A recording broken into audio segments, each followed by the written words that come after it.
Uma tentativa de ataque cibernético direcionada ao portal do governo do estado de Alagoas, bem como aos sites hospedados em seus servidores, deixou a plataforma do estado fora do ar durante esta terça-feira, em alguns momentos. A gente recebe aqui no estúdio o diretor de Serviços de Tecnologia da Informação e Telecomunicação do ITEC, o Juliano Araújo, para falar sobre esse ocorrido. Juliano, muito obrigado, inclusive, pela disponibilidade de estar aqui conosco, prestando esclarecimentos e também deixando a nossa sociedade ainda mais informada.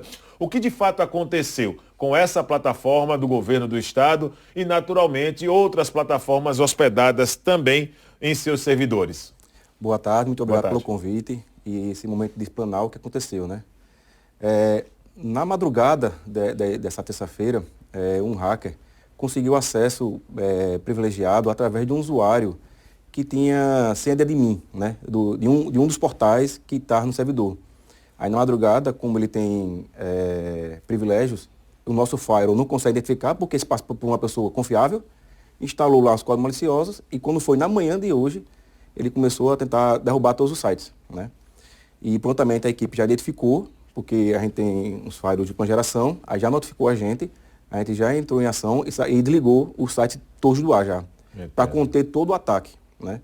E a partir daí a gente começou a identificar o que de fato ele fez para poder corrigir o quanto antes e botar de volta o sistema no ar, né? E qual era a ideia do hacker em tentar invadir os sistemas, conseguindo inclusive com essa senha admin, né? Ou seja, uma senha poderosa para a plataforma?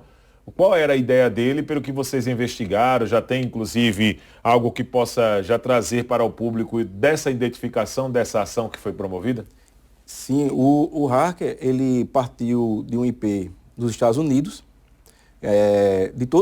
O estado de Alagoas, ele bloqueia diversos países que são notoriamente preenchidos por hackers que tentam acessar a gente, né? Por exemplo, nós temos lá em torno de 60 mil, 50 mil, 60 mil ataques por minuto, né, que nós conseguimos bloquear.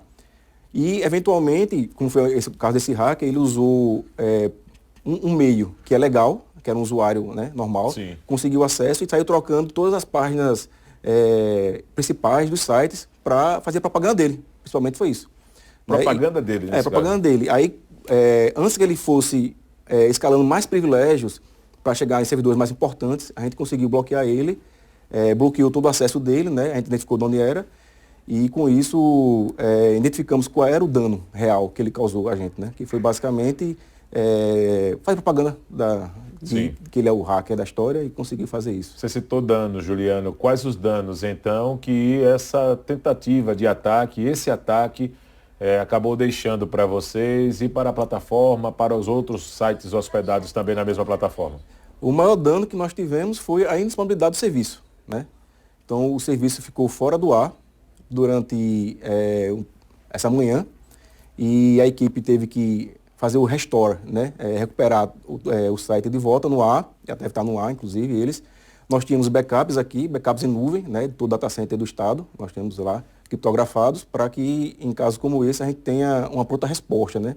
Porque, inclusive, isso, o governo do estado de Alagoas, né, está investindo bastante na cibersegurança, né? A gente tem um programa com o BID, que é o Banco Interamericano de Desenvolvimento, e ele está aportando 3,5 milhões de reais em mais segurança para esses dados dos alagoanos, né? Houve vazamento de algum tipo de dado pessoal? Vocês detectaram isso? Não houve vazamento de dados pessoais, né? Porque os bancos de dados, eles ficam em outra camada mais protegida abaixo dos sites, né? Entendo. O site fica na primeira camada, que o público acessa, e quando o público precisa de algum dado, né, o sistema, ele vai custar outra camada mais embaixo para poder entregar o dado. Então, essa camada de baixo, ele nem chegou a tocar. Quando o site será totalmente normalizado, Juliano? Já foi totalmente normalizado os serviços? Já foram totalmente normalizados os sites, estão todos já no ar, né? Dentro do Brasil, certo? A gente, por enquanto, está bloqueando os Estados Unidos até fechar todo o período de segurança, né? Para voltar a liberar para quem está fora do Brasil acessar, né? É claro que vocês já identificaram, né, de onde partiu essa tentativa de ataque, que foi dos Estados Unidos, mas tem como chegar também a pessoa, ao hacker necessariamente, ou esse grupo criminoso que tem uma certa especialidade em estar invadindo, por exemplo, plataformas, bases de dados de grandes concentrações e com grandes concentrações de dados como essa, por exemplo, fonte do governo do estado? A gente conseguiu fazer o rastreamento reverso dele, né? A gente descobriu que ele é especializado em fazer essa pichação, né, de sites de governo, procurando essas falhas de segurança mais pontuais. E outros ataques que eles conseguem perpetrar mais através de vulnerabilidades de aplicativos de serviço, né? Como a gente tinha portais de informações, ele não conseguia fazer nenhum dano a mais que isso, né, basicamente. Tem alguma frase específica sobre essa situação ou é apenas uma frase comercial quando você fala assim, exposição da marca dele, alguma coisa desse tipo? Porque muitos utilizam essa prática também para poder mandar uma mensagem para o mundo, né? Seitas, situações de repúdio, até posicionamento político, alguma coisa desse sentido tinha na... Não, basicamente quando ele fez o ataque, ele deixou a mensagem dele que era o grupo, né? E esses grupos hackers, ele ganham notoriedade fazendo essas pichação em sites, né? Vai para o currículo deles, né? Nesse submundo, né? Isso. E isso ganha notoriedade e pessoas que contratam, né, hackers. Entendo. Dizem, aquele hacker é famoso, vou contratar eles, aí pagam eles para fazer um ataque mais elaborado, né? No pior dos cenários, Juliano, o que poderia ter ocorrido caso vocês da tecnologia não tivessem identificado essa tentativa de ataque? No pior dos cenários, ele podia ganhar mais privilégios, descer para servidores de banco de dados, poder ter acesso a dados de pessoas da área de saúde, porque hoje nós, por exemplo, nós hospedamos o sistema de hotelaria dos hospitais, né, do HGE, por exemplo. Ele poderia acessar esses dados prontuários, né, que estavam lá, leitos que estavam lá, por exemplo, poderia acessar dados de CPF, dados dos alagoanos e usar para fazer empréstimo, para fazer extorquir as pessoas, né? Fazer esse tipo de ataque. Esse caso já vai ser encaminhado, já foi encaminhado, por exemplo, para a segurança pública, para as devidas providências, até por se tratar de um crime também, né? Essa tentativa de ataque e o ataque em si já é um crime. Quais as providências que vocês vão adotar daqui para frente? Nós estamos terminando todo o relatório técnico, né, do ataque, de ponta a ponta, formalizando e entregando à segurança pública para eles, né, começarem a investigação do ataque e, eventualmente, se possível, achar o hacker, né? E a recomendação interna que vocês passam para os servidores, Juliano, no dia a dia, é para mudar a senha frequentemente? Como é que... Porque foi através de uma senha que ele teve acesso. Ou seja, querendo ou não, o ataque foi registrado, mas foi um acesso legal, via senha. Como vocês tratam isso na dinâmica mesmo de trabalho, para quem tem acesso, permissões e altas permissões como administradores, por exemplo? Isso. A gente orienta a todos os gestores dos sites, né? Porque nós produzimos o site, nós hospedamos os sites, treinamos as equipes de cada órgão e nós orientamos que as senhas não devem ser fáceis, elas têm que ser trocadas de tempos em tempo, né? E não pode ser uma senha que ele já use em outros cantos. Tipo, eu usei uma senha para acessar meu Gmail, para acessar qualquer outro serviço, aí bota a senha igual e o hacker, quando consegue essa senha, ele vai testar em todos os serviços que aquele usuário realmente pode estar acessando, né? E-mail, se a senha passa. Se vai passando a senha desse usuário, ele vai entrando, vai invadindo, vai conseguindo informações e assim vai. Agora, para ter esta resposta rápida, como vocês conseguiram, né? Uma resposta que trouxe, sim, uma instabilidade na plataforma em si, mas vocês agiram rapidamente, na proporção do ataque. É necessário ter uma boa equipe, bons equipamentos trabalhando também por trás. Essa acaba sendo uma virtude, Juliano. É necessário ter tudo isso, uma boa equipe, bons equipamentos também para evitar e ter mais tempo a ganhar diante de situações como essa, como vocês conseguiram hoje de ataques? Sim, em toda questão de segurança e informação, ou até cibersegurança, que é um nicho da segurança e informação, as pessoas bem treinadas, bem informadas, valem mais do que equipamentos, muitas vezes.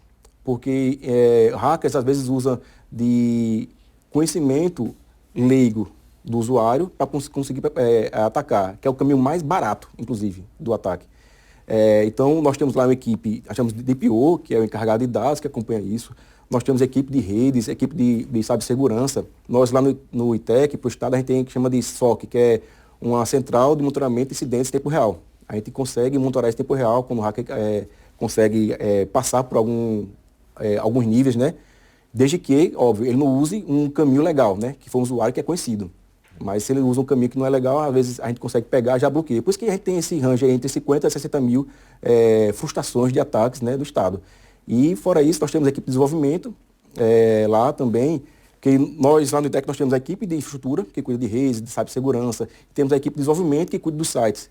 E dentro da equipe de site tem a equipe também que cuida da segurança das aplicações, né? Eu tenho aplicação a nível de servidores, a segurança de servidores e a segurança a nível de aplicações, né? Quando a gente casa isso, a gente consegue defender toda o espectro da segurança da informação. A grande dúvida agora é como ele conseguiu essa senha de administrador, né? Essa talvez seja agora uma ideia que vocês vão construir internamente para poder encontrar de onde aconteceu essa falha, esse deslize para o vazamento desses dados, para acesso deles, né? Como administradores.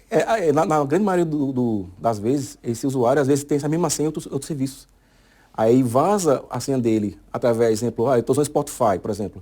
Aí houve um vazamento de senhas do Spotify, por acaso a senha é a mesma, aí ele testa aqui, funcionou, aí começa. Efeito dominó, né? Ou seja, é por isso que se recomenda senhas distintas para cada serviço que você utilize, né? Isso. E a respeito dos investimentos na segurança, como é que tem sido hoje as empresas, pelo que vocês têm atuado, o ITEC tem atuado muito nisso também, na segurança digital, as empresas têm visto com bons olhos, têm mudado o comportamento, por exemplo, dos empresários, dos gestores para essas questões de segurança digital? Como é que tem sido? O investimento em segurança é mais barato do que você perder a sua imagem.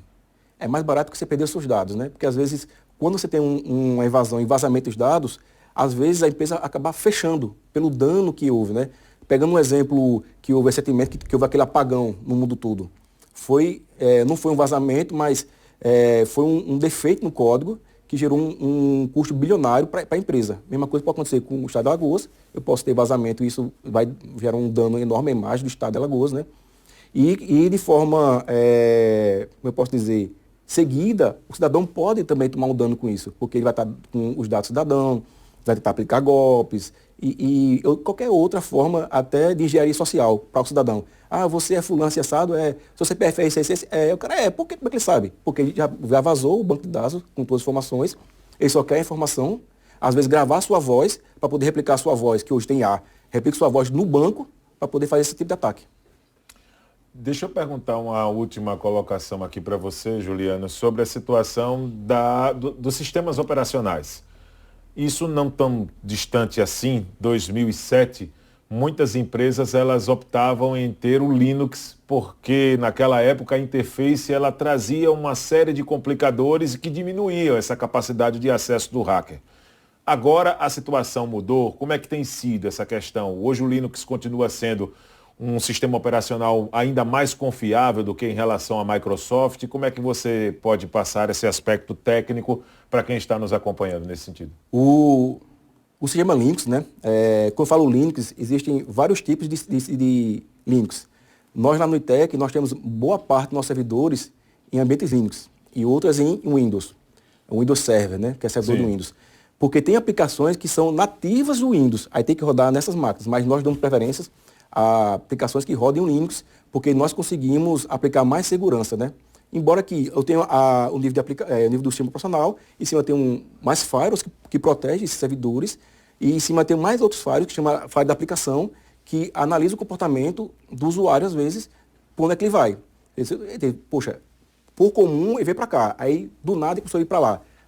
Isso gera um alerta para a gente começa a observar o que é que ele está fazendo, se é ele mesmo, se é um hacker, Entendo. Porque mudou o comportamento dele, né? A gente analisa até isso, inclusive. Juliano, muito obrigado pela sua presença. Volte outras vezes aqui, tá? É sempre muito importante compartilhar essas dicas de tecnologia e, naturalmente, as ações desenvolvidas por empresas que hoje, mais uma vez, evitou uma ação mais danosa, que eu poderia dizer assim, para uma plataforma tão importante que é a do governo do estado, em que tinha na base de dados ali, dados da saúde, né, de pacientes, dos hospitais, enfim, e que o pessoal conseguiu em um tempo muito rápido evitar a ação desse hacker, tá certo? Muito obrigado. Muito obrigado a vocês, muito obrigado pelo tempo, né, disponível para a gente poder dar essas explicações aos cidadãos.